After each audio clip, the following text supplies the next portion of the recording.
Assalamualaikum warahmatullahi wabarakatuh. Saya Yudi Pramuka, tukang donat dari Parangitsur. Tercua di semesta.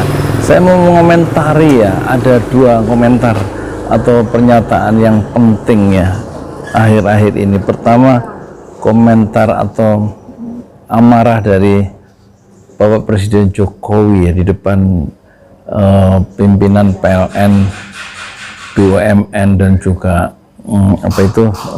Pertamina. Investasi itu katanya besar-besar dan ngantri, tapi karena birokrasinya itu ruwet sehingga investasi itu tidak terjadi katanya. Yang kita heran,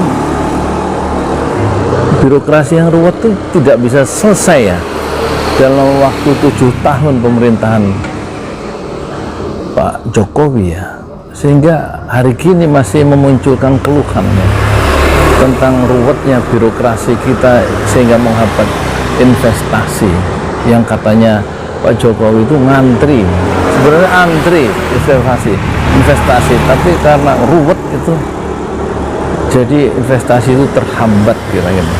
Itu berarti menghambat pembangunan. Terus yang kedua, ungkapan Pak Luhut kemarin ya, bahwa Luhut itu mengakui bahwa kita sangat tergantung ekonomi kita pada Cina. Lah itu berbahaya loh. Kalau Cina ekonominya melambat, kita berarti bisa terpukul. Atau kemungkinan kedua, ucapan Pak Luhut itu bisa ditafsirkan bahwa kita sebenarnya semacam sudah terkooptasi ya, sudah dalam jajahan dalam tanda petik ya dari Cina, dan ini kan berbahaya, menghilangkan kedaulatan NKRI kita ya.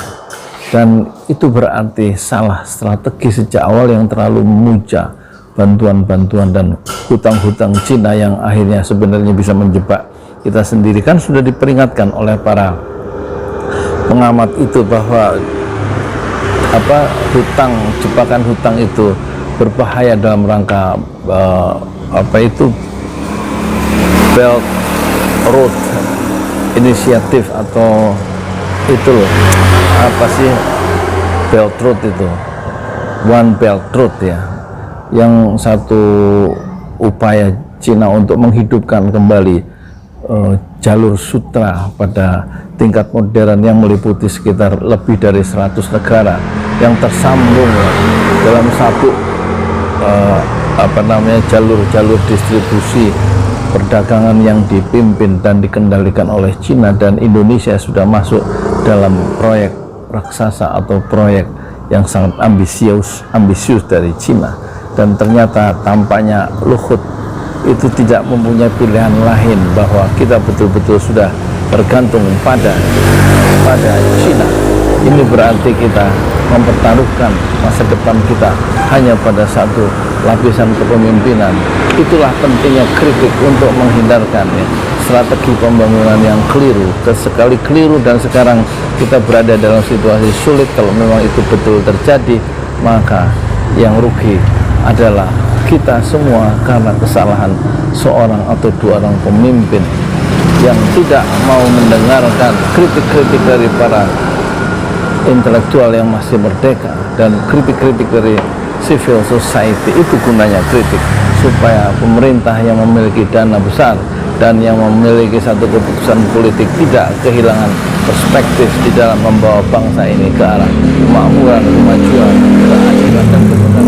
Bukan mengkritik itu justru dihalau, dimasukkan ke balik jeruji besi. Itu berarti kalau orang-orang yang mengkritik dimasukkan ke balik jeruji besi, seperti Jumhur, seperti Syahganda, seperti Habib Rizik, seperti Habib Bahar, dan seperti orang-orang yang mencoba menawarkan satu perspektif baru dengan cara pandang baru di luar mainstream. Kalau itu dihindari, maka yang terjadi adalah sebuah kerugian, yang terjadi adalah semacam pemiskinan intelektual ya, atau intellectual impoverishment, apa sih bahasa Inggris itu, kemiskinan intelektual. Jadi pilihan-pilihan itu tidak diperkaya karena kekayaan perspektif dari civil society itu dibungkam dan dilempar ke tong sampah dan orangnya dimasukkan ke penjara. Yang rugi adalah akhirnya kita semua. Dan tampak dalam ungkapan dua tokoh kita, yaitu Pak Jokowi dan Pak Luhut, yang satu ruwetnya birokrasi yang menghambat investasi. Coba kalau mereka itu melihat atau mendengarkan kritik-kritik dari kaum intelektual, mungkin tidak ruwet birokrasi itu.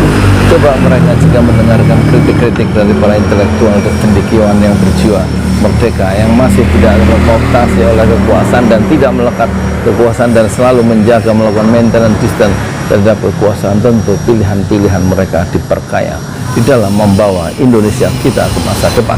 Saya di Pramuka, tukang doa dari Parung Juven, doa di Sabir, sabran jamilah, sabarlah dengan kesabaran yang indah. Assalamualaikum warahmatullahi wabarakatuh.